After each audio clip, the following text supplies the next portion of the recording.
Welcome back to Uncover Your Magic. I want to talk before I bring on my guest today about relationships and romance. After reading his story, which you will love, it made me look within at all of my relationships and how I view the word romance. Then I looked up the definition of romance, and it means a quality or feeling of mystery, excitement, and remoteness from everyday life. Isn't that how you want to live each moment of your life in romance? I sure do, and have it as my intention as I begin each day. Now I can say my intention for the day is to live in a state of romance. How beautiful is that? Can you imagine our entire universe thinking that way and realizing that if is really why we chose to be here, so we could discover romance and live in that state each and every moment of the day. As far as our relationships go, the word romance can be intertwined in each one, even if it's not a love romantic relationship. It can be all of our relationships. I know today, after you listen to my guest, David Brower, you will take on a whole new appreciation for not only romance, but the way you look at your relationships. Before we get started, let me give you a little bit of David's background. David Charles Brower spends his life searching for love and creating abundant sensorial experiences everywhere he goes, wherever and whomever he finds himself with. As the sensorial guy and inspired by his own romantic personality, he inspires others globally to connect to each other in meaningful ways, to find useful joy in every day, create moments of romance daily, and find pleasure in the small details and nuances of life. To seek relentlessly to infuse pleasure with purpose, sometimes a tad mischievously too. Always from his intensively creative perspective, David expresses his love for life through writing, poetry, dancing, creating delicious meals in his professional home kitchen, gathering and hosting people, and helping others transform the state of as a storyteller. His former work experience was in world-class international entertainment and cinema for over 20 years, which has also shaped his love for the creative process and people and their stories, laying the foundation for his next adventure in love, writing his first short story, Dance of the Love Caterpillars, is a #1 best-selling romantic love story between two caterpillars that is aimed at romantics of all ages. Just learning about David thus far has given me a new way of looking at life. And I know once we get started with this interview, it will open up so many new ways to look within and create a desire to manifest romance in every area of your life. So without further ado, please welcome David Brower to the show. Welcome, David. Thanks for having me, Ashley. This is beautiful. You're welcome. And where you're sitting is beautiful. So it's fun to even sit here and look at you. But, I always think when people are led to me in some way or people that I meet, there's no accidents. It's all the, synchrodestiny moments, right? And when I got your email with your video and you're in Paris and I'm listening to you going, wow, and you were talking about my 50th episode. And I'm like, someone in Paris listened to my podcast? Like, wow, that's really what I thought. I thought, wow, that's crazy. A year ago, and that would never have been something. But I, took this leap of faith and listened to what was going on in my mind, my intuition, my inner voice, and started this. And now I have you, this beautiful story I've learned about you and that I can't wait to share with everyone. And I started off the intro with romance, and that I did the in relationships and learning about your mission and what you've really discovered in life is just fascinating. And I think this is kind of a different subject that but it all ties in together, and so looking at life with romance in my mind now is a whole different way. And I thank you for that, because that's a gift that I had today by understanding that and reading your website and your story. But, this podcast is called Uncover Your Magic. And I feel that when I read your aha moments, and I love that, and I want to go through those. But Mhm. when I read your aha moments and that you did the school, and I relate so much to that because I did that too, because that's what we're supposed to do, or that's what, the thing that we do next in life. And Mm. so will you go down that, just kind of start where you felt that your magic moment was and how you kind of discovered this whole life that you live now in Paris? Like, it's a beautiful story, and how your background is in cinema and all that stuff in LA. So Yeah, wherever you want to start, David, it's all you. gosh. Cut me off because this is going to get long. Yeah. I'm not so young. Oh, that's funny, right? um, Our stories get longer. oh gosh, yeah, no. Well, I've been in Paris for 30 years, Wow. so it's quite a stretch there, right? Obviously, more time than I was where I grew up in Beverly Hills, and so yeah. I mean, one day after I failed horribly on the LSAT to get into law school after studying political science at UCLA, I realized that doing so horribly in that test that my soul did not want to become a lawyer, Hmm. and I was just going with the flow, and I was kind of just fleeing what I what maybe I wanted to do, something related in the entertainment field, surely, because both my parents on the business side and on the theatrical side were in that business, and so I Oh, grew up neat. in that.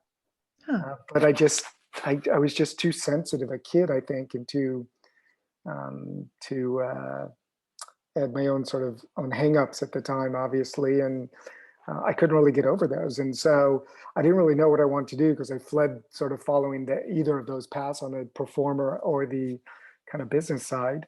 And, started to study political science. Probably the only reason was because it's so easy to just create arguments and just argue them. I mean, politics has got to be the most creative thing there is, right? Oh, funny. No kidding. So I would just, do that and come up with arguments, and I did okay that way. Uh, but then when it came to getting into, debates or confrontational stuff that is lawyerly like stuff, that stuff I didn't really like too much, and way too much intellectual, retention. Hmm. All these facts, all these facts. I'm like, what am I? I would Right. like stay up all night and then do the test, and then I'd forget everything. Right. Horrible way to go through school, but I'm sure I'm not the only one. No, you're not. Anyway, three weeks after I got out of college, I was on a plane flying to Paris, and I came to Paris because I had an opportunity through my dad, who had a former lawyer contact who had attempted to help him get a script to Simone de Beauvoir about her love affair with Jean-Paul Sartre, the Huh. great philosopher. And my dad had a script around this. And so he found a lawyer who would take it there. So anyway, that was what turned me to go to Paris instead of going maybe to Spain. And I arrived there and knew nobody. I had a mailboy job for 3 months with this lawyer. That was it. Right. And from there, I found another opportunity. And what turned out to be a moment of just staying for, a year turned out to be I'm still, here 30 years later, and obviously found a path and a life that was to my liking and loving, obviously. So yeah, more or less, that was that. I went back into the entertainment business here on the, let's say, the business side, working for giants like Disney and also IMAX, Oh, fun. and really enjoyed that. And then about 8 years ago, excuse me, I decided to jump and kind of consider that part of my life, taken care of, and wanted to get back to something more creative, more human, more connective, more in the emotional realm and energetic realm, and find my way through that. And so the last 8 years have been a mix of different adventures within that space, from creating Sensorial Experience Day, which is this day, which is a mix of unbelievably gorgeous luxury food, and also live performers, some speakers potentially, and this incredible mindfulness activity that kind of happens naturally through the pleasurable experience that we all have together. So, and I've done that in France, and the United States, and LA, San Diego, Boulder, Austin, et cetera, et cetera. and got into life coaching to help high performant, ambitious people. I did some stuff early on with Brendan Burchard. He was one of the first coaches actually that graduated from his high performance academy, and then from there went on to do my own thing, to work with people and overall to bring these live events and this perspective. And that's what's led me to creating what I call a lifefulness on one side, and on the other side, sensorial intelligence, a way of coming to our senses and living a life that's pleasurable, but that's overlapped with purpose. And that goes back and forth. And that's really, for me, that's the performant life I want to lead. And so yeah, and then romance came into this story, which is obviously all related, because I had the unfortunate passing of my wife in June of 2019 after 27 years of marriage. And to get over and through that, I actually wrote this story to remind me about loving life again and trusting life and believing in serendipity, and to remind me to, savor the moments of life. Mm-hmm. It's really, we just never know what tomorrow will be, good, bad, or ugly.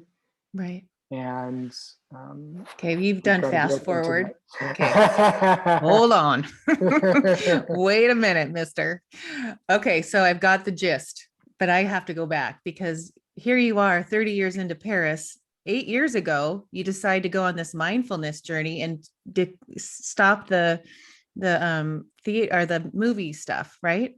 Uh-huh. And what you came to, but you worked as a male person for the attorney for 3 years. You don't know a language, you're in some foreign country. Mm-hmm. To explain to me, like, because I want people to understand, why are you where you are now? Because you Mm-hmm. you did kind of follow the things that you were supposed to do, and you felt like you, maybe in your heart it wasn't your passion, but you just felt like you had to do it anyway. I'm just getting what I'm reading from that story that you just told me. Because you did pretty good for a long story. You did a good job at getting it all out, because I said, wait. But when you think about, someone that's on a journey that's still not living their Mm-hmm. passion, but you're still doing it because you feel like, well, that, I went to school and that's what my dad did. I followed, but I relate to that. And that's why I'm saying that, because I so much Yeah. raising two daughters, I want them to have, there's clarity and there's something inside of your soul that's speaking to you, and to listen and to know that you are going to take these steps because it's your you're going to find your purpose and Mm-hmm. your passion, and you're going to find this part of your life. But to know that as a younger person, like, wouldn't you go back to your 18-year-old self? What would you give your advice to that person? What, as now, before we continue, but wouldn't you give some advice before you went into UCLA, or would you do that again?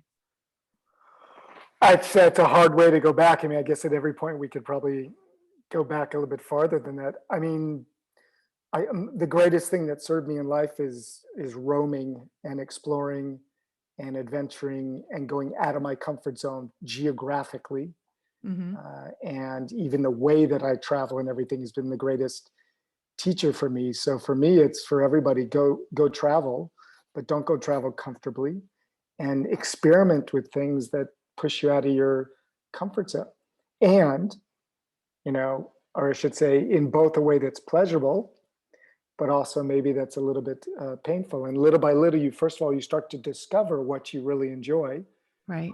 who you are, how you are in certain activities or things. And you allow yourself the opportunity to really follow your heart and your soul, if you let yourself roam. And I've Mm-hmm. always believed that by doing so, this is kind of the hero's journey, right? You go on your own path, you're creating your own path, it's no one else's. But the Right. only way you can go and do that is if you let yourself go. I knew nobody in France when I came here. I had to Wow. create a whole life. And learn a language, I right? hardly spoke the language. I'd had 2 semesters in college. I'm pretty good with languages. I spoke Spanish before, and my mom spoke 5 languages, but still, very significant culture. I mean, there's lots of significant cultures, but French culture is pretty, it's not, very light. There's a lot there, right? Right. Whether it's around food, whether it's around male-female relationships, whether it's around the history and the arts. It's just like so many things going on. So yeah, I would say the main thing is let yourself roam and explore and go out of your comfort zone. Right. I have a friend who's my age now, who I went to high school with, who went and became a lawyer. So he went Hmm. that path. And like 2 years ago or something, he's like, his partners are pushing him to go on holiday because he's never, and this is like, for me, this is not possible. He's never taken a holiday. Wow. Wow. Okay. So they're pushing him to take a holiday. He goes and does some silly thing like going to some five-star resort or whatever in Mexico. And he lays on a pool chair and reads a book or something. And, there's the buffet and whatever. And he comes back like a week early and like on Oh, Facebook, worst idea ever. And huh. it's like, how can we be Wow. so uncreative? I give you free time and you consider this is how there's a million ways to Right. use your time to explore what you're passionate about and to pattern break yourself if you Hmm. go long enough so you get out of the conditioning and the voices in your head of your parents and the societal environment that you're used to, where you're looking at me, it was, in Beverly Hills, 16-year-olds driving Lamborghinis and Ferraris to school, and I didn't even have a car. Right. Huh. So, getting yourself out of this environment that you think defines what your life and your world is by Hmm. traveling is a phenomenally amazing thing. And as you learn to trust your instincts and you learn to explore things and use your senses and like go way outside of what you're used to, because it's so different. I mean, traveling to India is like such an insane um, paradigm shift, right? Hmm. Like, life seems like a flat square, and you go to India, and I it's just bet. like this multifaceted dome that gyrates in colors and goes there. I mean, Huh. there's so Neat. much going on there. There's so much stimulation and difference. And by learning about what else is out there in the world, you realize how unique your life can be.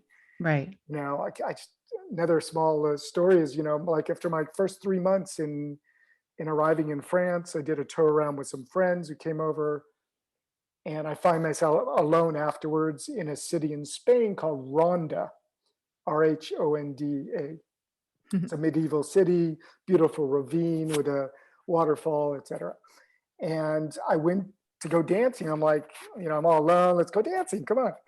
So I go out one night and I go into a nightclub. And when I go underneath, there's Spanish music. And I spend 2 hours straight dancing to only Spanish music Right. I've never heard in my life.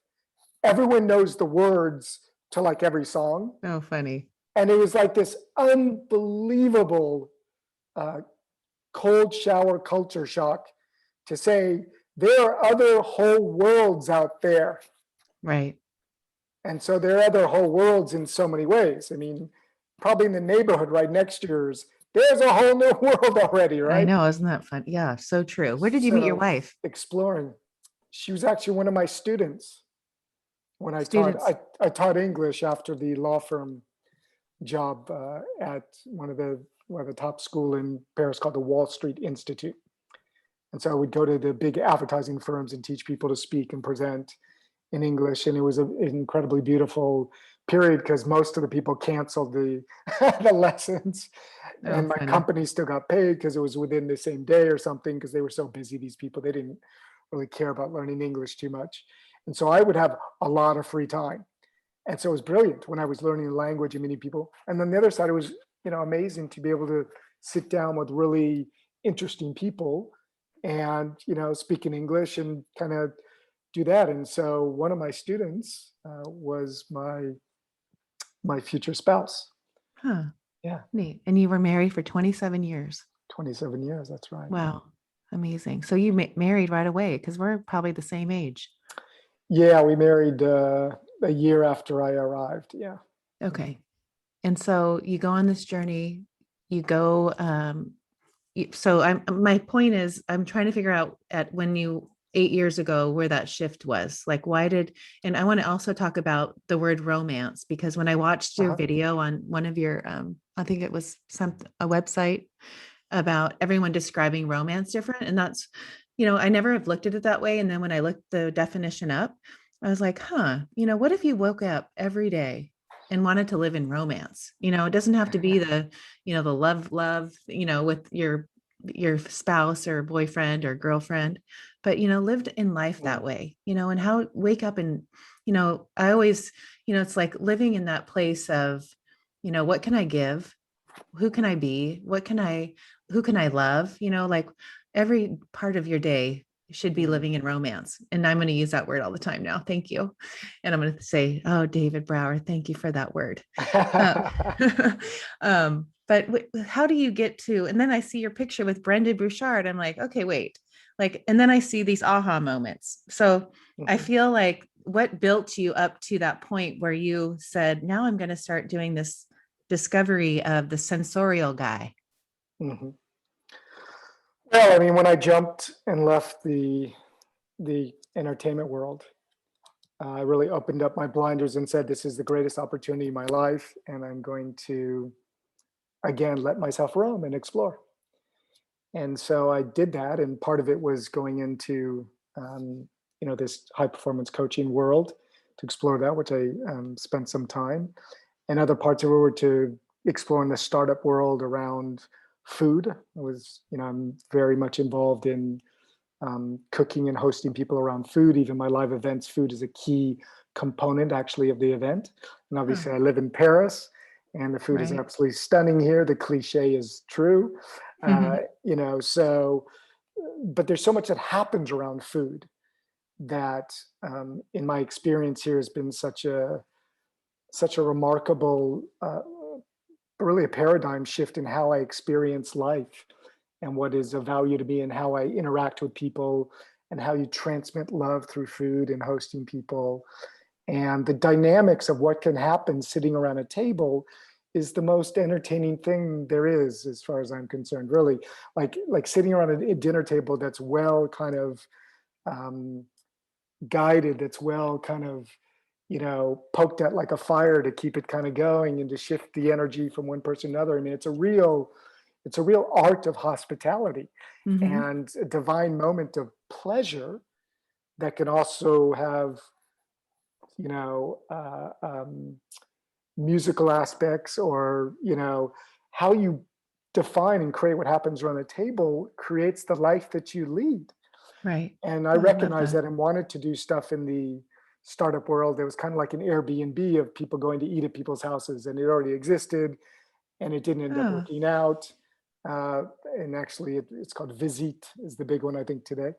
hmm. Anyway, so I was just felt the power of actually doing things around the table. So when I was doing sort of the hardcore coaching thing, I felt it to be too rational, too masculine, perhaps, not that fun, really, Right. not that Creative or what? sensuous, not that creative. But that's a very unfair way, I would say, to probably talk about that. But the way that I would interpret, Yeah, that's what I'm you getting know, from you because you have yeah, that creative, like you like the senses, like you love to experience everything, right? yeah, That's why it kind of got too masculine. I get that. and it got a little bit I too understand. hardcore, a little bit too frameworked, a little bit Right. too, you know, uh, kind of formulaic, a little bit too spreadsheetish, a little Yeah, bit I get kind of that. these two things. And it didn't feel like there was enough emotion there, I think. And I believe that the energy of life comes from an emotional body that we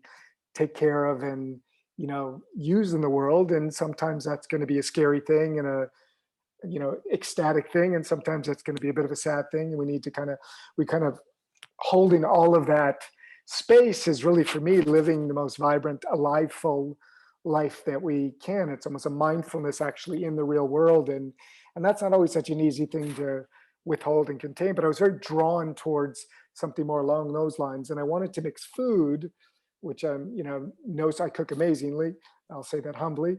No, but And just that whole aspect of it, and the self-love and love of others, and the hospitality and the pleasure, the sheer pleasure, but also nourishment in a way that can be super pleasurable.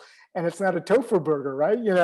right. My mom was a vegetarian. I know what I'm talking about. Oh, funny. And so the other side was this whole entertainment world stuff that had always been involved with one way or another. I mean, I worked at IMAX. It was the tagline was "See more, hear more, feel more." I'm like, okay, right. So it's Right. really about the senses for me. Just became more and more prominent to me that that's how we interpret the world. It's nice to be spiritual and on a quest to grow ourselves, and or to be crushing it all the time and all these things. But what about the actual value of savoring and appreciating what we're experiencing Mhm. and educating our senses so that they don't control us, we control them, i.e., addiction or being too hedonic. Not that once in a while this range is not great, like getting, I don't know, getting overly drunk, eating way too much one night, or these types of things. Right. But on the whole, that you kind of have this fluid way of going through. So I wanted to mix the arts and art performance into what I was doing also. I love artists, and I feel that artists are the people that are really following their truth. Mhm. I've always said this actually about artists, and even I say this about um, homosexuals, Mhm. if that's the politically correct word. I say that in full. That homosexuals and all the other sexualities or people who have chosen to externalize and share with the world really who they are. And I'm not saying just on social media, but I mean in their lives, Right. right, with their For parents and their sure. friends, that they Mhm. accept and they voluntarily do that is a real choice. Same with an artist. I mean, no one forced an artist to be an artist, so Right. when they are, that's like such a huge statement to me. And I really feel through the arts, the Uh-huh. sort of somatic way of feeling the world, that we actually can learn a lot about ourselves, others, and we can get a lot of pleasure dancing together, singing together, eating culinary arts together. And so mixing those all together with certain other types of human expansion, let's say, modalities and things, you can come up with something which to me felt like the perfect storm of the different elements that fuse and have made my life, I feel, spectacular. And overall, and I say that humbly because I mean, I have my days and things also, trust me. Right. Of course, we're all It's, human. yeah, but like in this choice of actually how you live life and your lifestyle, I've wanted to come up with something that's more about the actual life that we're leading. And it's not about a seminar that I'm in, or it's not about a meditation that I'm in.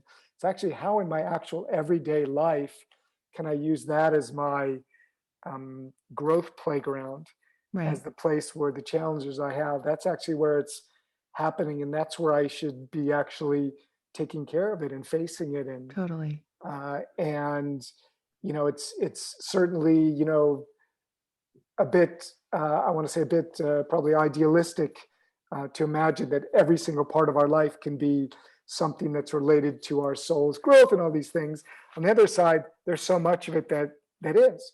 And we're like going through this training to actually be able to come back into real life Right. and take care of that. So I want to overlap these things. And this is why I often talk about pleasure overlapping with purpose leads to performance in life. And the doorway for me is pleasure. I mean, come on, I'm a Leo. Oh, funny. I'm Oh, a Leo, cute. I'm a fire sign. And I've always, this is another sort of suggestion I have for people is follow what, brings you pleasure, what satiates you, what Right. satisfies you. I mean, there's a whole new science coming out now about people sometimes are looking for happiness. It's one of the key areas for meaning, and I think the third one is maybe purpose. But now Mhm. they're saying that people actually can live a life that's based around satisfaction, Hmm. right? And so there's a lot there, I think, that builds a meaningful life, and that pleasure has been given a really bad name, Right. and is completely been given this sort of, you're either like in pleasure or you're on purpose, right? Like there's no like Right. middle They ground. don't Like come together. Right. it's like an extreme. Like, oh my Right. God, it's like a bad word. I mean, my mom was Protestant, right? So Protestant ethic, I was going to think. Oh, Anyway, fun. the entertainment, the arts, and stretching yourself around food and experiences. And I'm very, very big on just like little by little stretching yourself so that this sort of allergic conditioned reaction we built with so many things in life around fight, flight, or freeze, we can start to little by little grow our humanity and the way that we interact with the world. And Right. it starts with your senses, because your Hmm. sense feels something it doesn't like. You taste an oyster and the texture, you're like, Oh, I does it, love oysters. yeah, that's good. Or whatever it is for people, right? Right. Or tripe or something, or, so if you can get yourself to kind of be with things and Right. stretch yourself a little and try and find what's valuable there, Right. But you what's think of appreciative. you you think of your friend, the lawyer that went on to Mexico, couldn't do it. That was just not, he couldn't do it, right? So there's an extreme. But there's probably millions of people like that Mm. that are afraid to get out of their box, afraid to go explore and see what pleasures them. They just are not there yet, which is fine. They're on their journey, right? But when I go through what you've experienced and you have these aha moments, I kind of want to go through, I want you to explain them, because I wrote them down this morning and I was looking at them thinking, you know we all have those aha moments. I love that you even said that way on your website, like one aha, second aha, third aha. I'm like, oh my gosh, I wonder how many aha moments I've had. A million. Like, but to really put him out there. And so when you've had your first aha, was you didn't your education didn't lead you to have the clarity, right? That was your Well, first. yeah, I mean, it probably led me to have clarity. Led you to My have clarity. my failure led me to clarity, Right. is the Yes. way I look at it. And then your second aha was sensuality is everywhere. Concentration abilities are improving. So sensuality is everywhere. So second aha was you just realized the sense, like sensuality, especially being in Paris, right? Like you Well, started to really that's discover that. oh yeah, absolutely. For me, it was this unbelievable sensuous opening and connection to the world, seeing how people relate to food, how they prepare it, how they eat it, how they honor it, the pleasure that they get from it is just the way Hmm. they speak about it, and it's poetry. Yeah. It's absolute poetry and soulful. It's beauty also. It's extreme beauty, in Right. the food and stuff. And then not talking about the architecture there and just kind of the way of living. I mean, to me, uh, when you have 5 to 10 weeks of holiday per year, that's pretty sensuous to me. Right. It says something about that life is not just about crushing it, so to speak. You can use Right. your time to go, do lots of things. You can Yes. And contribute your that's time or go learn something. I mean, there's a million things. right. So then your third aha Uh-huh. was the desire and need to connect, Oh yeah. that it's everything. Tell me that. Why did that Well, I mean, aha? I knew nobody when I came to France, and if I didn't start to really learn how to connect, and it's, Paris is not an easy place to connect with people. A lot of expatriates go there, and they surround themselves with expatriates. Probably sometimes because their kids are going to the same school. Is that okay? These things are happening, but Right. nonetheless, I never chose to go into that path. I decided to immerse myself with French people, French culture, French friends. I married a French woman, and you know, I just realized that I had to build everything from scratch.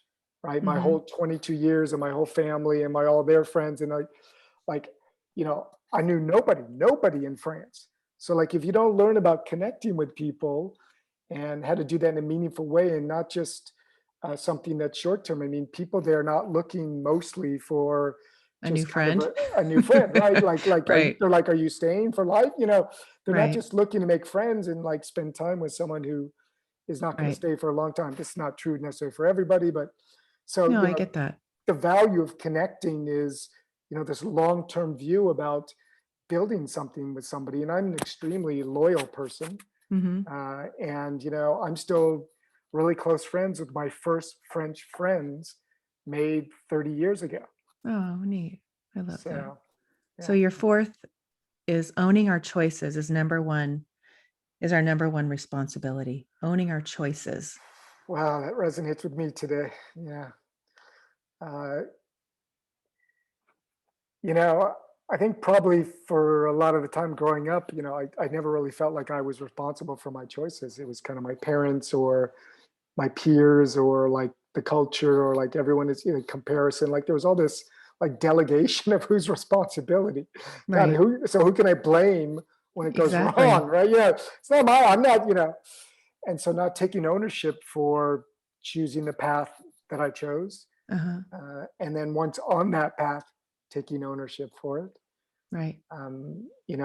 Marrying outside of my culture, deciding to stay and live in a country where literally it's like 0.01% of Americans worldwide Oh, wow. live in France. Okay, so we're talking maybe 100,000 people, but out Huh. of 330 million Americans, and probably Wow. half of those people are retired people living in the countryside, or Right. so I mean, Wow. I it's didn't know there's a that. small piece of people that are actually have actually made that leap. So it's owning that I left my family, that I left my Mm-hmm. culture, that I left a life that would have been very different, right? And choosing to start over, and then once here, of course, making the choices that I made, and just realizing that it was the only way that I was going to actually probably get better at making better decisions for Mm-hmm. my own life was to own more the decision. Right. I teach my girls your core values. And I always feel like that helps when you make your choices, right? It's so much quicker. It's like your internal GPS system. Love And that. you're learning, and especially now raising, 14-year-old or a 15 and a 12-year-old. And like life is all choices. When I was reading that, I thought, you got to own it. You own your choices and be proud of the choice, because it's a reflection of your values. It's like showing who you really are by making that choice. Like you saying what you just did and made your choice to go outside your box, live somewhere where there's barely any, marry someone from another country, but you owned it and you went with it, and you like it's like what I feel from you is like you just took it and you're like, I'm going to embrace it and own it. It's like when people do that and you see that, they're so clear on their values. They're not, and you say roaming, and I get what you mean. Like that's what's so important, to roam and see what you like and use your senses and all that.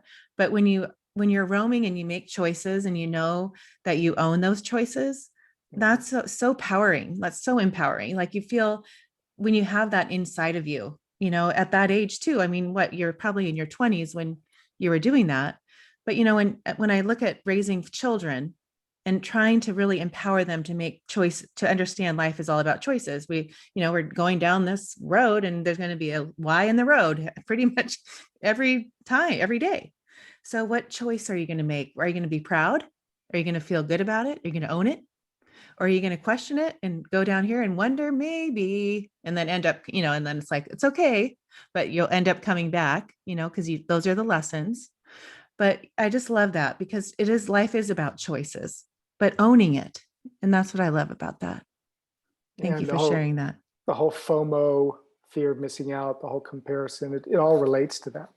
Yes. And like I love what you just said, like valuing the choice that you made and working on Right. in with that choice. Right. Make that choice work. Yeah. At some Right. point maybe it doesn't, but Right. But as a 20, whatever year old, and you're sifting through life and it's new and you're in a completely different country and you're really owning it, like, and I feel like you're listening to that intuition, and you're really delving into, this is what I'm going to do. I've made my choice, right? Like yeah. I'm not going to falter. I'm going to do this and I'm going to go all in. Mm, And that's so powerful. And for people to understand in life, when you do make a choice and it is aligned with your values and you go all in, that's where the magic happens in my mind. Like, wow, you did it. And now guess mm, what? The next thing's going to come and you're going to do it. It's going to be like not even a question, because if I did that, I'm going to do that. mm. And then it just laps, just keeps layering and layering and layering. And when I Yeah. see the magic in life, and when I see that in somebody, especially now trying to show the girls, taking those risks, kicking through, I always call, like I went to a few of Tony Robbins and he always talks about kicking through the door. Like, just do it. What are you waiting for? Say yes. Yeah. It's like, go. And Yeah. once you do it, you make that choice and it's strong in your values, Mm, then it's like, wow. And then they just keep layering and layering. And that's the magic. But to find that early in life, instead of waiting until you're in your 50s and can't go on a vacation, and relax and enjoy the pleasures of life, is why we're here, you know, mm. that's the beauty of that. So, okay. So, your fifth aha moment is relationships are life. Oh yeah. Well, a good friend of mine, Esther Perel, who probably a lot of people who are listening have heard of, has a great phrase, which is the quality of your relationships is the quality of your life. Mm-hmm. And I couldn't agree more. For me, relationships are the center of everything. And obviously, that starts with your relationship with yourself. But let's really extend that to the relationships that you're in, that you're involved in, and your relationship with others in the world, whether it's your work or the cashier at the supermarket or whatever. Right. And to not put that at the highest value, you're going to spend your life making up for not having cultivated and taking care of your relationships. As far as I see it, you Mm-hmm. take care of the people, everything else is fine. Right. I mean, it's Oh, like this great sentence, happy wife, happy life. I mean, come on, right. Oh, work on funny. your relationship, right? So, Exactly. so that's always been really, really central to me. And in my professional life, I got things done that no one could know how I could do them. And I didn't know how I did them myself, other than such an incredible relationship with people that I could get things done that no one else could. Yeah. And to value So, that that's a value. It's that those are one of your values. And I think mm, it's so great. And yeah, that's what people it, first. yeah, and catapults things in your life to a different level, when you really value that. Yeah. You're not, I feel like it always takes you up to the next top of the Mhm. mountain, when you come up with, I mean, you rise, right? You Yeah. rise with everyone. When you have those strong relationships. I love that. And the sixth aha moment, it's essential to own the leadership of our choices. I guess we were talking about that. Yeah, and this is a little bit more just about, you're in the driver's seat, right? You're the one riding the bus. So if you need to turn around, you need to stop, you need to jump off, you need to change buses, you need to make a decision to change again. That's the leadership involved in that, right? You can't just suddenly become, after you've made the choice, to become somebody who's sitting in the back of the bus. Yeah, You've got to be there, present and checking in, and yeah, that's a pretty key component. it is a key Um, component. we can't delegate that. Again, we can't blame somebody for something that's, you hire somebody to work for you, and it works for 2 months and then it doesn't. But you have a 6-month agreement. I mean, like, you got to take ownership for these types of things, or if you have relationships that go sour or whatever. Right. It's not Like, always so pleasant, but we've got to move just take on, ownership. Yeah, and move on. do things with grace and elegance as much as you Right. can. Do your best, and yeah, move on. But I think of that. I just interviewed somebody about, when you're in a relationship or you're in a situation, a job or whatever, and you're in it just because, maybe you're not worthy of saying something, or you don't feel, I don't want to rock the boat, or, all the things that you play, like, and just live there in misery, and to teach people that, wow, if there's something that's not the choice you made, we can change it. You can take the next Y in the road. Let's Mhm. move. But when you see people living like that, and you just want to realize, you want them to realize that it's okay, that was a choice, right? Now own it and take leadership. Is that what you're saying? Yeah, and what I really want to say is take leadership of yourself, because most of the time, a lot of stuff that's going on where what we're involved in is coming from us, Yeah, and our and everything, our it's a mirror, reaction our right? reaction to that. And I mean, we can work for real jerks in life. And there's not much you can do there. Sometimes that happens, but a lot of it, most of the time, is how we're showing up. Yeah, And so taking the leadership and the ownership for that is, can radically change things. Control what we can control, even though it's hard to control ourselves, But, right. start with yourself. I mean, I went to go Yes. spend time with the Dalai Lama and Samjung Rinpoche 2 years ago. in Dharamsala. And at the end, we went there for a summit to save the world. At the end, they just said to us, go home and save yourself. Work on yourself, Yes, and you'll save the world by working on yourself. Because the people totally. around you are going to change in your Yeah. small circle, because they're going to see you making the change. And then those people are going to have the same ripple effect. And like these big notions of changing the world on some big scale, when people don't start with themselves. Yes, I'm doing a class right now, and we just talked about that this morning about, just if you're in charge of who you are becoming. And they were asking like, well, what if my friends don't agree and they don't, with what I'm doing? Well, they'll either rise to your level or they'll drift off. It's nothing bad or good. I mean, it's not bad, but you are your own thing is who you are, and who you're becoming is so important to work on, and not to worry. I'm not the person, like, even like in a relationship, right?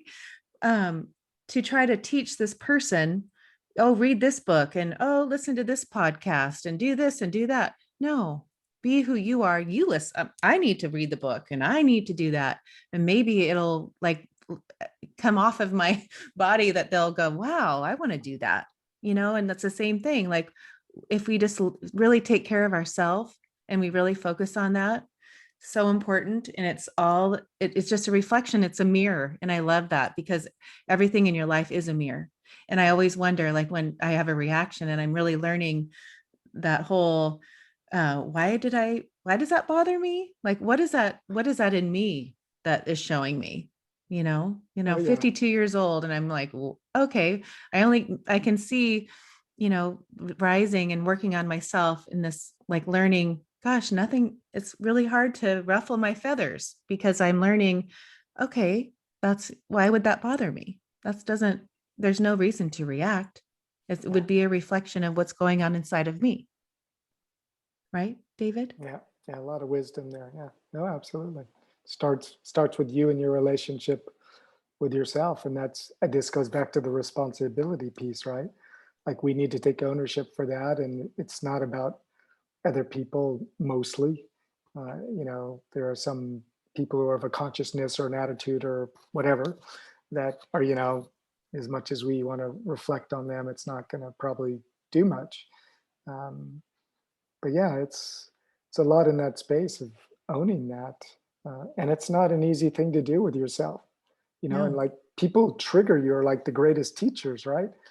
And just to like get your ego kind of get over that, and just kind of be able to give yourself a moment to say, why, like you just said, why does this trigger me? Like, what Right. is what is it inside me that maybe needs a little bit of love or attention or healing in one way or another? Yeah. Mm-hmm. Yeah. And it's like, even being a parent lately, I'm doing this work. Like, okay, well, that doesn't really work with me. I don't know why it's triggering me, but she didn't do her homework or something, but I'm trying to really be like this, open and learning and saying, okay, let's talk about it. Yeah. It's bothering me because you're my child, I'm trying. So I'm working on that. But, you're raising children and trying to learn how to parent without that reaction, and learning Mm, to see they're on their journey, learning that they came through me and they're on their journey and they're learning their lessons. But what am I here to plant seed? Here am I to guide? There's a little guidance there, but guiding in a way that empowers them, mm, as a mom, where you don't disempower, you empower. Everything about in my mind now, it's like, how do I empower her when that isn't working? Like, show her the way to go this way, like, let's do it this way, right? Not a There's no trigger. I don't yeah. want there to be triggers, because I'm just showing them that this reaction that I don't want them to learn and Mm. take on, right? That, oh, my mom used to, right? Okay, the seventh is the emotional impact of SED event on participant lives. And I want to go through that, because you talk about the alivefulness movement is born, and it reminds you of who you are naturally. And then you Yeah. go through the comfort zone, kind of go through that before we end. And I really want to talk about your book. Sure. SED actually stands for Sensorial Experience Day. This is the event that I created to gather people. around, culinary arts and delicious food, live performance artists of all kinds. I've had 80 different kinds that have come to contribute, and also, enveloped in a human expansion, soul growth, personal development, whatever you want to call it, kind of an experience, but one that's more somatic, embodied, kinetic, social, pleasure driven. Oh, neat. And so, you realize when you get into a space, I'm quite a physical person, in the sense that, it's almost like a love language. I love touch and affection in that way. I love movement, moving my body. So this is dance or exercise, or Right. No, fine. and I feel there's a lot of healing in that. And I also feel that through the different way we use our senses. So of course, singing is a way of using a sense. Hearing singing is a way of using a sense. Uh-huh. Tasting and eating is, probably the most sensorial thing. I mean, I often say there's really only two things that use all of your senses fully, and probably this is wrong, but it sounds good to me. Is sex or making love, and cooking, right? That Huh. uses all of them, Right. and you really bring them all into play and into a dance, and it's just a beautiful moment of what I call a lifefulness.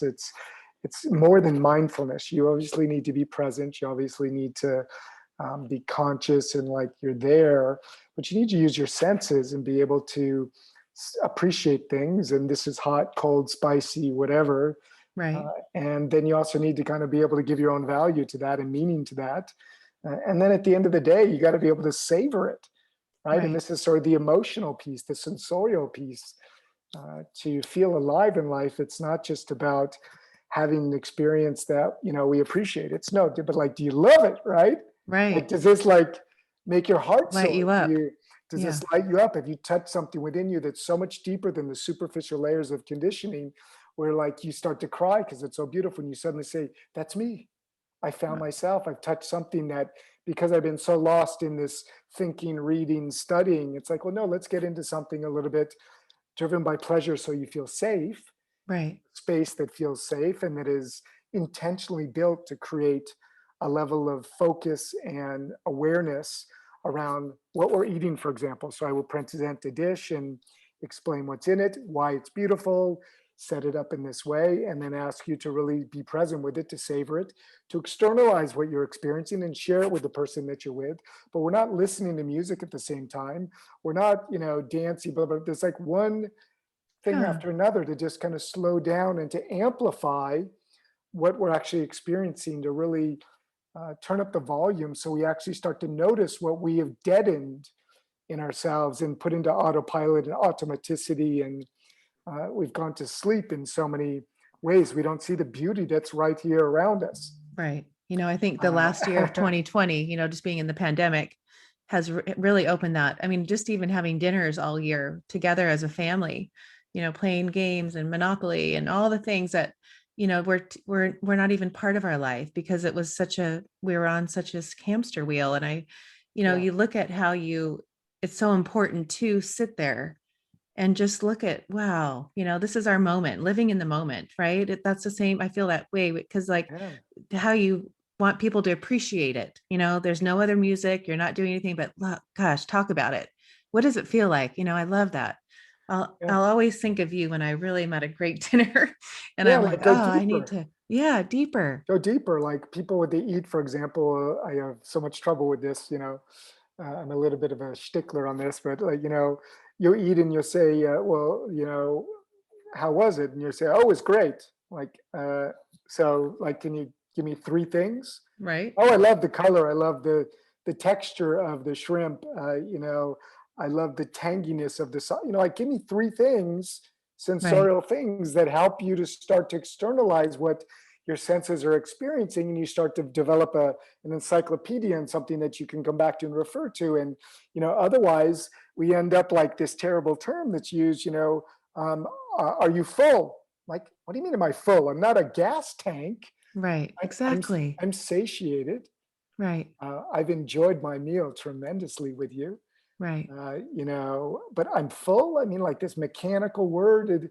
So there's like language also that plays a part in it to honor and to make it a ceremony and a ritual. These Right. moments together when you eat together. It's like don't put plastic on your table ever. Like use your best silverware all the time is my way of looking at life.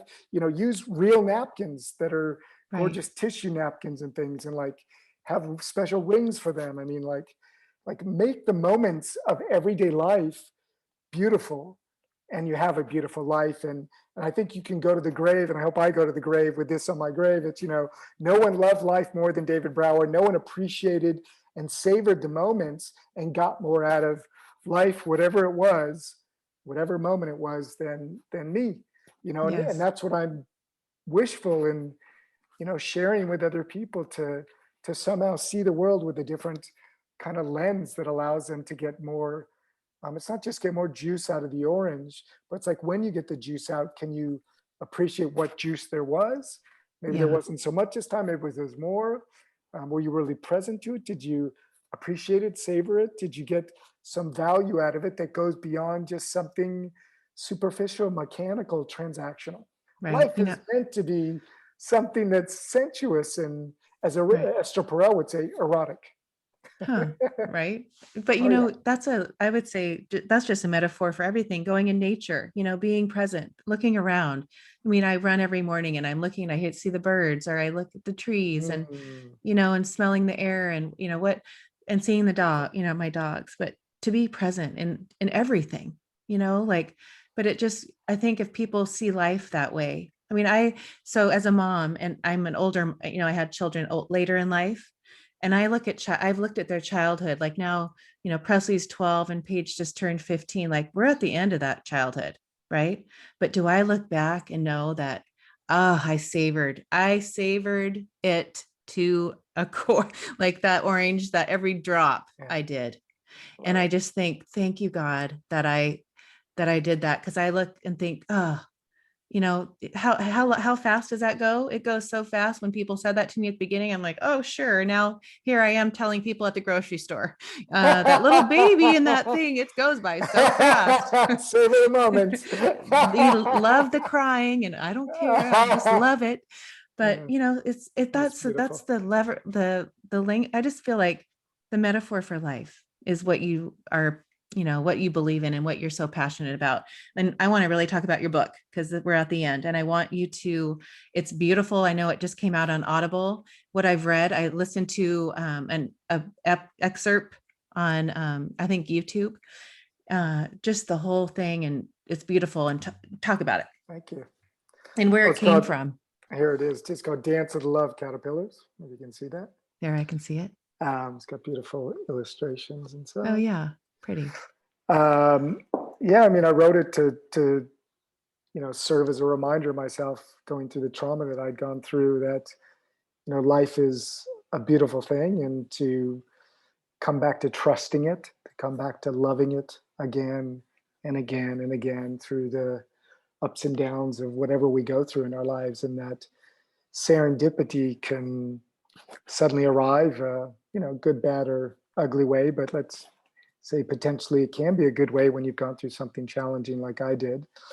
And this allegorical story, which is really for romantics of all ages, but let's say 15 and above, even though people are reading to their children or listening to the audio, which is really beautiful, is giving the idea and the message that you can always start again, and believe again in your more than just your salvation, but getting back to really trusting and loving life again, and overall savoring the moments, because we just don't know what comes next.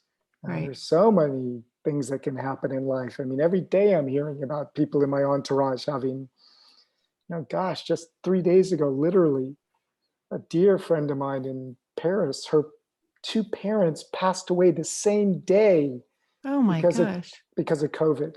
The Oh, same day. oh, So I mean, it's just, it's like such the cliche, and I'm certainly not somebody who wants to lean on think about your death so that it'll promote you to live a. no. But I'm really the carrot. I'm the pleasure guy. who says, find the pleasure, Yep.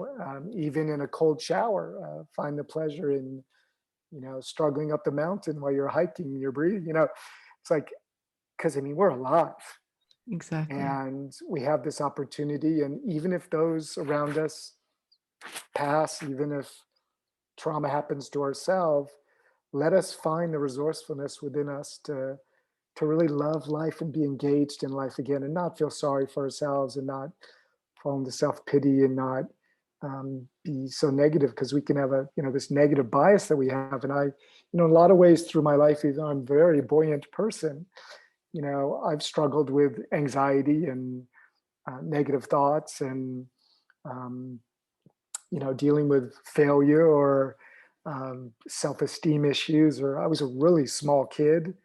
And so, we all go through what we go Hmm. through. And the question is, how can we actually rise above and continue again and again and again to start over on the path to loving life again? Right. Oh, I love that. Thank you so much, David. I don't want it to end, but we're at the end. Where can people find you? They can buy your book on Amazon. I know that. Yeah, you can buy the book and the audiobook both on Amazon. It's easily found.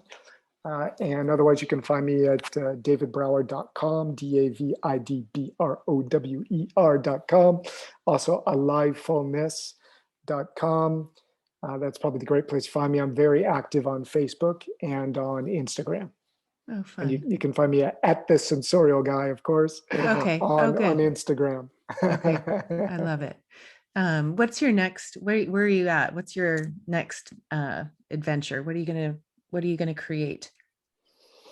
Well, I'm very hesitant to talk about what I'm creating. I'd like to create it to then talk about it Yeah, if you don't want to to share. to complete it. But obviously, as you can hear, I'm very much focused on savoring and what I call sensorial intelligence. And my idea is to be, a significant contributor in that space, that perspective around the world.